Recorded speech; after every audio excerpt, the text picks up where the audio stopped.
Post-match chat with chaps for that Millwall podcast where it finished Birmingham City 1, Millwall 1. Before the game, if you'd have told me we'd get a point against a side that are unbeaten this season and could go top of the table if they beat us, obviously they're good recruitment window. We'll talk more about that a little bit later on. I probably would have taken it.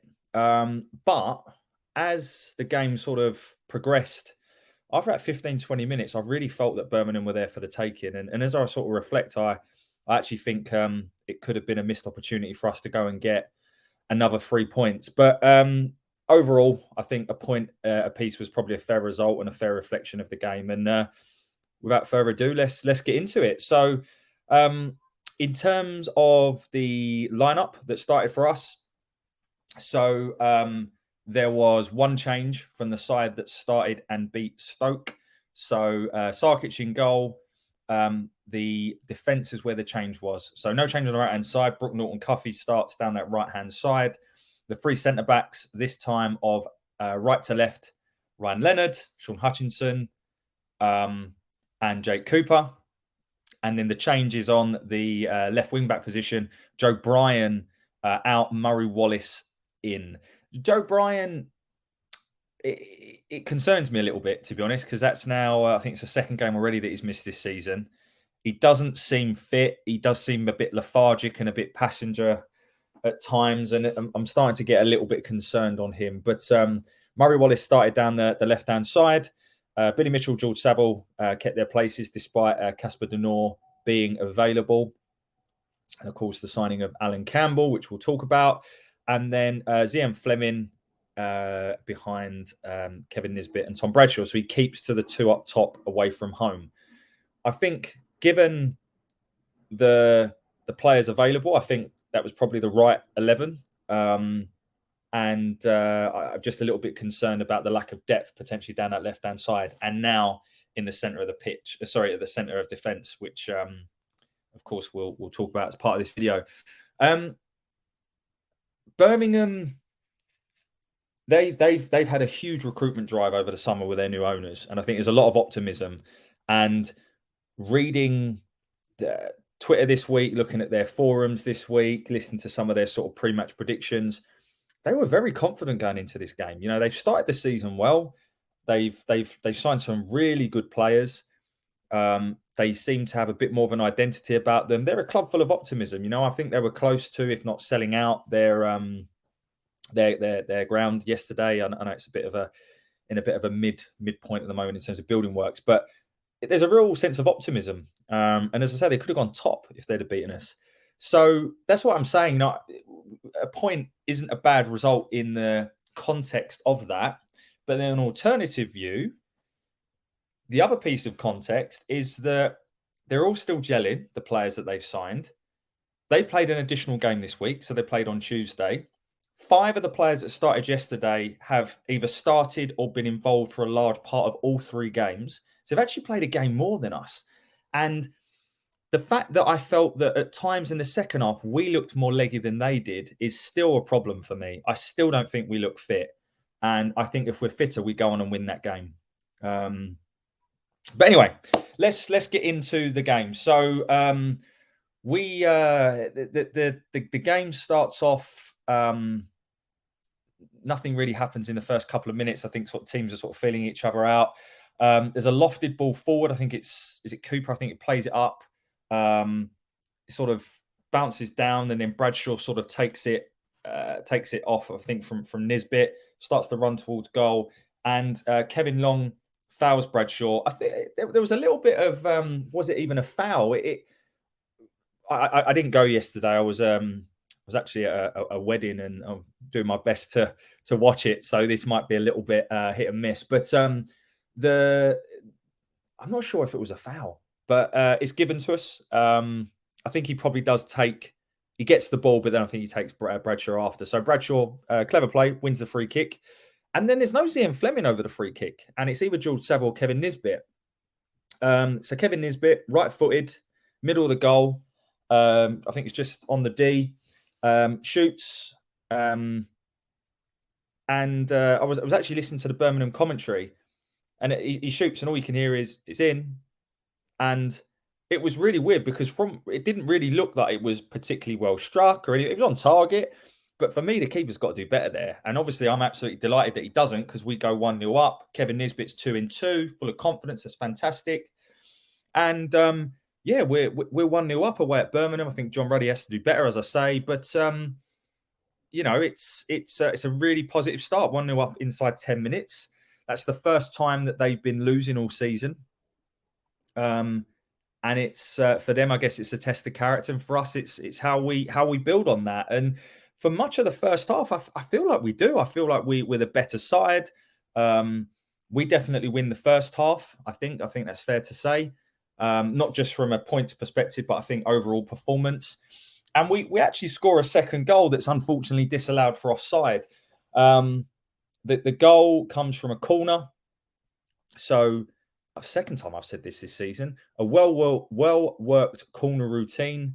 The ball comes back over for Saville, basically from the left-hand side, a lobbed corner all the way to the opposite edge of the D. Ryan Leonard hits it on the volley, first time. It is a superb strike, really good technique. And from the camera angle, it flies straight into the net. And I've got to be honest, I kind of lost myself for a bit, because it was just an unreal strike, and it comes up 2-0. I can't really hear the commentary. All the players are celebrating. It seems to take an age to be ruled out for eventually offside. And the reason it's ruled out for offside is because it actually takes a nick off of Jake Cooper's head, who is standing in offside position. And it is ruled out for offside, probably the correct decision. But I've seen those certainly not ruled out. But a few people have said VAR was there. I don't really understand that, to be honest. But it's ruled out, and it's a shame, because I think that would have given us a nice cushion to build on. I think things could have turned out very, very differently, but it wasn't meant to be. And I think we the first half, first 40, 45 minutes, we're completely in control. As I said, I felt the team that I saw from Birmingham in the first half was not the team I was expecting to see. I didn't really feel they moved the ball very well. I didn't feel there was much impetus. They had a couple of bright players. I think a couple of players I'd want to call out from a Birmingham perspective. One was Keshi Anderson. I thought he was really good for them, as was Buchanan, the left back that they signed from, I think, Derby. He looks like a really good player for them. And I think Bakuna and Sunjic are decent players. I think Bakuna is a bit he's a bit hit and miss, but he's capable of very, very good things. And I think Sunjic is a very good player. And at times I felt he bossed certain parts out of midfield. But they've got some good players, Birmingham. But I just felt that we were in control. That's the way I would describe it. We were completely in control in that first half. And I think this is where I go back to, I'm now feeling a little bit disappointed we're not taking all 3 points, because if we'd have, stepped it up a level, I honestly think we probably could have scored more goals. We didn't really create too many chances in the first half, despite being completely in control. There was a couple of, nearly moments, but nothing really for me to sort of go into any detail on. And then it gets to 45 plus 4, I think, as we enter stoppage time. And a bit of a routine ball is put into our box. And I'll describe what happened, and I'll sort of tell you my perspective on what should have happened. So the ball's put into the box, and it's a bit of a nothing ball, really. But because of Keshi Anderson, his work rate's fantastic. He's running from the left-hand side across the penalty area, and Cooper's just let the ball go. I don't know what he's doing, whether he's trying to see it out or whatever. But it would have rolled out, but because Keshi Anderson's going to get there before the ball goes into touch, Sarkic has to make a split-second decision. Cooper should be dealing with that, but he doesn't. So Sarkic has to make a split-second decision. The communication, obviously, between the two of them wasn't there. He comes running out. Anderson gets to the ball first and goes down. Sarkic catches him just. To be honest, it's the slightest of touches, if there is any. It's a soft penalty. What I would say is, if that was the other way around, I'd be screaming for a pen. So, it's one of those things. But the penalty's given. The camera pans to Sarkic's face. Sort of, you can tell he feels like he's messed up. But if I'm honest, don't get me wrong. I think there's blame on both of them for communication. I think they need to communicate more. But this doesn't happen if Cooper just deals with it. Just deal with it. Just get rid of it. I don't understand what he's doing there. So, they have a penalty on 45 plus 5. Scott Hogan steps up. And obviously, Scott Hogan and Sarkic will know each other. And I think there's a few little mind games before. And he steps up, and I've got to say, it's a terrible penalty. No, mate, no, I don't want to discredit Sarkic's save. At the end of the day, he gets down low, he gets down quick, he saves it. And he's redeemed himself instantly. Not that he necessarily needed to, but he redeems himself instantly. It's a terrible penalty from Hogan. But equally as important as the save is what Ryan Leonard does next. So the ball bounces back out, and it's Sunjic who comes charging in, and he's got a tap in. But Leonard, and I haven't seen it back from other angles, they claimed a penalty, so I can't comment. But because it wasn't given, I'm going to say it was an excellent challenge. Leonard gets just ahead of Sunjic, and is able to, he almost sort of goes through his leg to clear the ball out for a corner. That is as good as the penalty save. Believe you me, that from Ryan Leonard is absolutely superb. And it saves another possible tap-in. And then pretty much after that, the halftime whistle goes. We go in, 1-0 up away. We've just saved a penalty. To me, it's a case of, right, what do we now do in the second half? Because they were never going to be as bad as they were in the first half. So it's a case of, what do? We sit back. They're going to come at us. And this is the thing. It's not always a case of us sitting back. They're the home team. They're going to come at us just like we would if we were 1-0 down at home. I think another key point to note is that I can't recall the minute, but I think about midway through the first half, Sean Hutchinson has to go off with what appears to be a calf injury. I'm really hoping it's not too long, because this is the problem, isn't it? I mean, we talked a bit about what we needed, and a lot of fans, myself included, felt we needed another centre-back. Rowett came out and said that.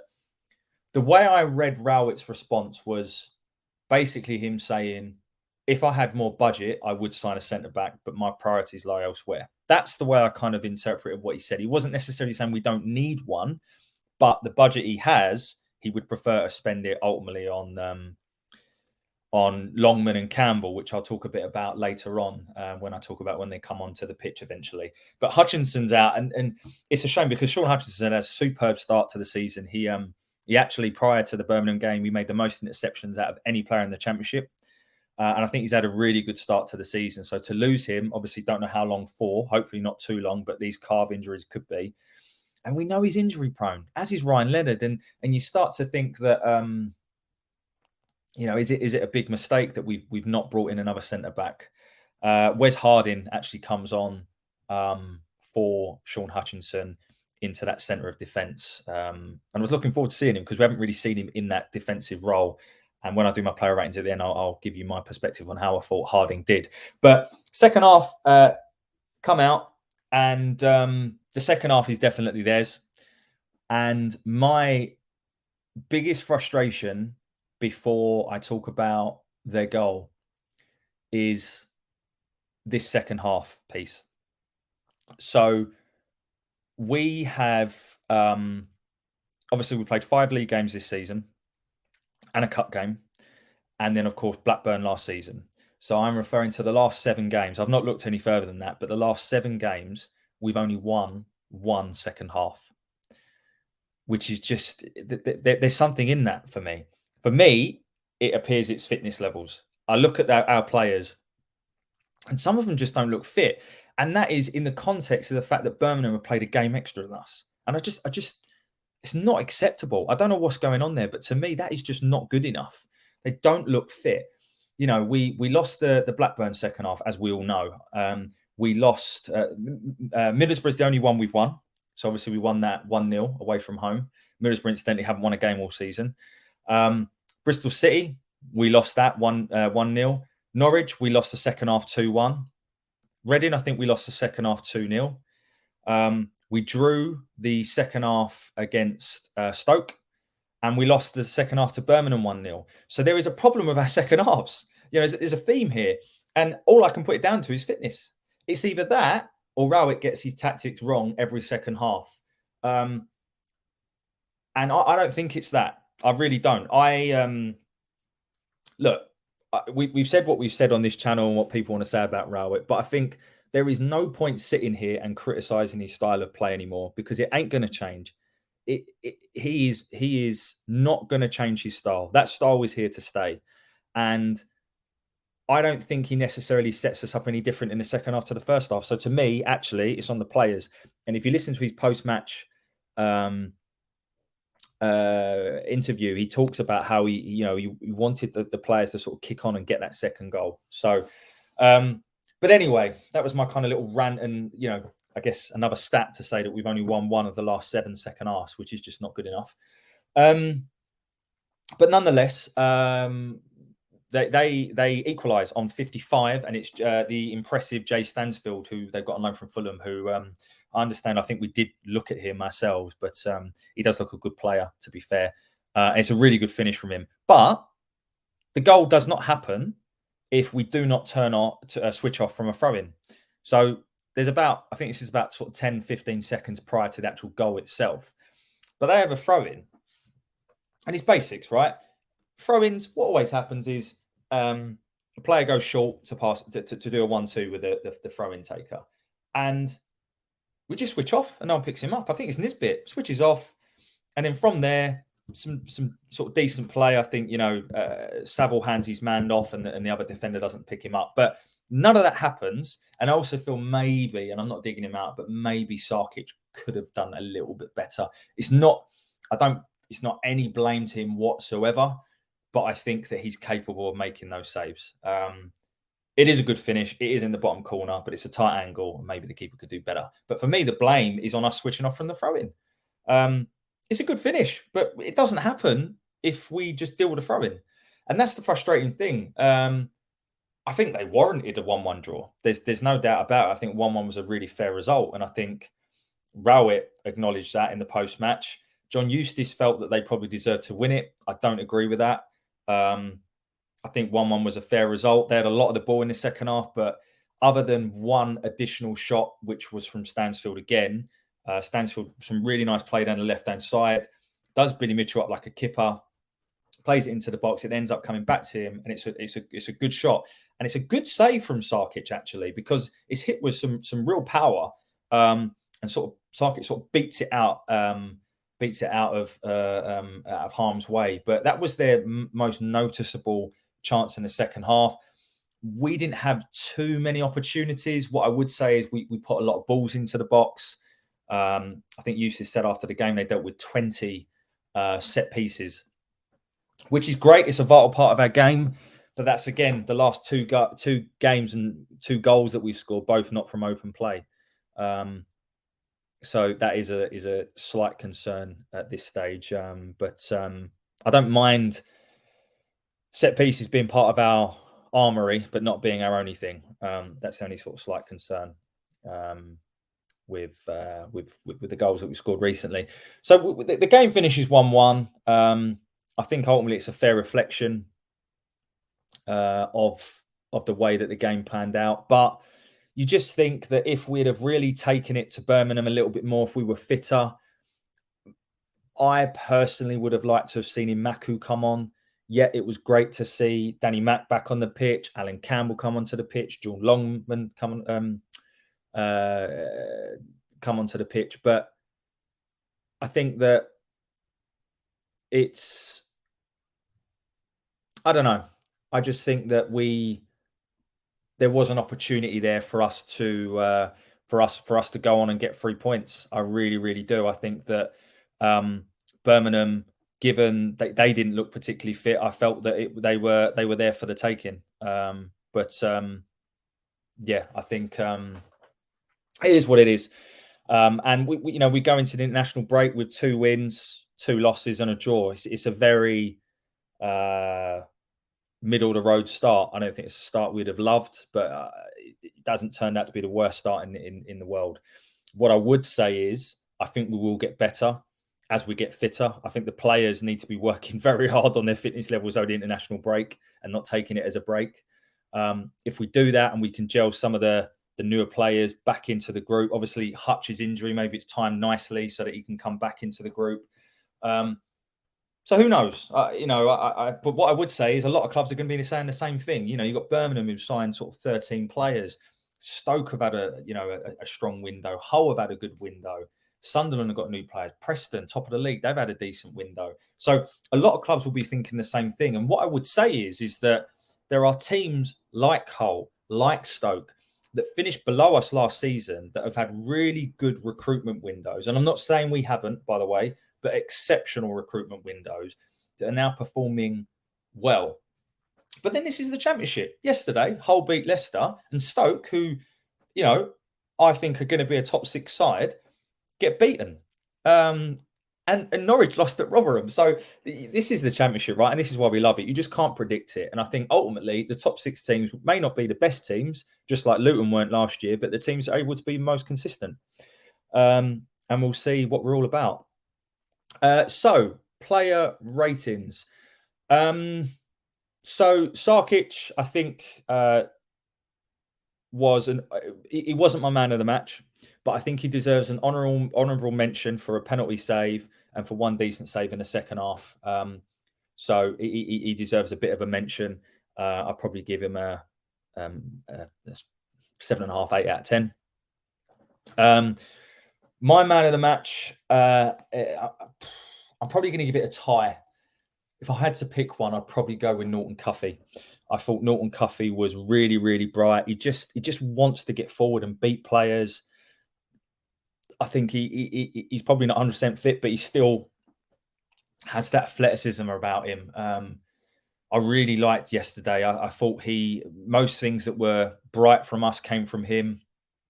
He's just got a really good attitude as well. I think you can tell he's eager to learn, develop, and progress, and he's been called up to under 21. So he would be one of my man of the matches. The other one would be Ryan Leonard. I think that Ryan Leonard has had a very good start to the season. He looks at home in that new right centre-back role. He brings a calming presence, almost a bit of a leadership presence as well. His throw-ins are useful, as are Wes Harding's. We've now got 2 genuine long throws. He is a lot quicker. He can carry the ball. I think I know obviously we laugh and joke and take the piss, but he is like a new signing in a way, if we can keep him fit. I guess the hope is him adopting that kind of position as opposed to being in the centre of the park, that he can be fitter for longer. Because if he is fit for the season, he's a very, very good player at this level in that role, in my opinion. So my joint man of the match is Ryan Leonard. For his overall game, obviously unlucky not to get that goal, and then the tackle after the penalty, which I don't think should be underestimated. Thought Cooper was okay. By the way, Norton Cuffy and Leonard, I'll probably give them both an 8, 8.5. Cooper, I don't know what he's doing for the penalty. Other than that, I thought he was okay. I'll give him a 6. Hutch only played sort of 20 minutes.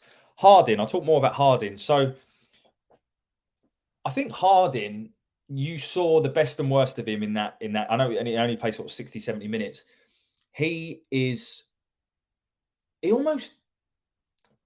know how to explain it. When he's sort of jogging, he actually looks like he doesn't move very freely and that he looks quite slow and sluggish. But when he turns into a sprint, he's rapid, actually. There was a couple of times. One time in the corner where the ball was pumped forward, he beat the defender to it and cleared up with it and got rid of it. And I think he's going to be a player that through his physical attributes, I think he's going to be a bit of an asset, and I think he will be a decent backup. But then at the same time, he made one crunching tackle, got up and made another one, but it was a horrendously timed tackle and got a booking. And I think sometimes his decision making, at times he was trying to push on when he was leaving like players behind him and stuff like that. So I think physically he's going to be quite a good player. I think he brings leadership to the group as well, and professionalism. So I thought he was pretty good, actually. I'll give him a 7. Murray Wallace, I thought grew into the game, actually. I thought he had a bit of a dodgy start, but actually I think he grew into the game. To me, he's not a left wing back. And I think Ryan Longman could potentially be an answer. Ryan Longman ends up coming on for him and showed some sort of bright, some impetus to try and get forward and beyond. He looks quite quick. But Murray Wallace played there, gives us an option there, and he'll always do a job, right? Murray Wallace, we know what he's about. But I'll probably give him a sort of 6.5, maybe 7 might be a bit too much. The two central midfielders, it's weird because I've read on various socials that they thought Billy Mitchell was outstanding. Some of our fans thought he was poor yesterday. So I actually think it was in between. I don't think my view is as extreme as either of those. I thought he was okay. I thought Saville was probably better of the two. I don't know. Actually, he sort of faded out a little bit towards the end. I'd probably give them both a 7. I thought they were. I didn't really notice too much that they did. That doesn't mean to say that they weren't good or they were bad or indifferent. I probably wasn't paying as much of attention yesterday as I normally would with these games, but they were okay. Fleming, I've got a feeling this one's going to go over my normal sort of 30-minute slot, but Zian Fleming. So what do you do with Zian Fleming? He is quite clearly a very, very talented player. We rejected, probably upwards of 10 million for him. In hindsight, should we have done? Is it that he is just going for a bad patch of form? Or does he not want to be there anymore? Or is it not necessarily he doesn't want to be there, but ultimately, we're all human. If you're whoever you work for now, if you were told that, one of the competitors wanted to pay you 3 times as much, but your current employer wouldn't let you go, it's going to play with your head. It will. I'm sorry, we're all human. It's going to. And I think that maybe that's affected him. Now the window's shut, I felt maybe yesterday would be better. But there's something not quite right there. I guess maybe the international break comes maybe at a good time for him. I wouldn't take him out of the team just yet, but I don't think he's got long left before we do. He's not taking the throw-ins and free kicks anymore. They've gone to other players. Obviously, Nesbitt scored yesterday. So I think we need to just watch this space because he's a quality player. We know that, but and we know he has a tendency to go missing during games. We know that, but it's just he's not really having any impact in the game at all. So that's Ian Fleming. I thought Bradshaw and Nesbitt, again, I think they're going to take time, but they're going to strike up a nice partnership. Bradshaw does a lot of the hard work. Nesbitt has an air of class around him. A few things he tried yesterday didn't come off, but ultimately he scored that goal. Free kick, 2-2. I think he is now our main man, actually. I think, he has got some obvious quality. I think he's a really good pickup for just over £1 million or whatever we paid for him. And, he's our main man at the moment. He's the one that's taking the free kicks, scoring the goals, not Zian Fleming anymore. So, but how nice would it be to have both of them on form, eh? And then just a little bit of a mention for Alan Campbell. So he came on with about 15 to go. Looked very leggy in 15 minutes. He looked like he'd been on the piss the night before. So I don't know whether he just isn't fit from not playing at Luton. It's weird because I've read a lot of interviews with players that played with him, and they all say how professional and how fit and athletic and how he's the best trainer. So maybe he's fit, but just not match fit. Maybe that's what it is. Don't know. But I just want to use this opportunity to say I'm delighted to have signed him. I think he's sort of that bit of an arsehole in midfield that Saville can be, but I think Alan Campbell's going to be a really good addition. I do find it weird that we prioritise budget to bring in 4, in my opinion, very good Championship midfielders with Denor and Campbell. I don't think you can turn down the opportunity to sign Campbell if it's there and it works for us financially. He's at a contract at the end of the season, so who knows? He's only 25, good experience at this level. So I think it's a brilliant signing. When I saw that was potentially happening, I was absolutely buzzing. And then finally, the other sub was Romain Esse came on, but didn't really have a chance to impact the game. Danny Mack was nice to see him back out there. I think what you saw was the difference between Norton Cuffy and Danny Mack when Danny Mack came on. Danny Mack was very, very good defensively, but never looked to get beyond that. And that might have been down to instruction. I don't know. But he hasn't got that pace to burn, that kind of, that forward thinking. It might be confidence, who knows? But I think it will really help us having the option of probably a better defender in Danny Mack and someone who's more attack-minded in that role in Brook Norton Cuffy, and I think hopefully they can kind of learn off each other, which would be good for all parties. So, and then that's it. I think, just to quickly touch on the transfer window, I was gutted that we didn't manage to keep more over the line.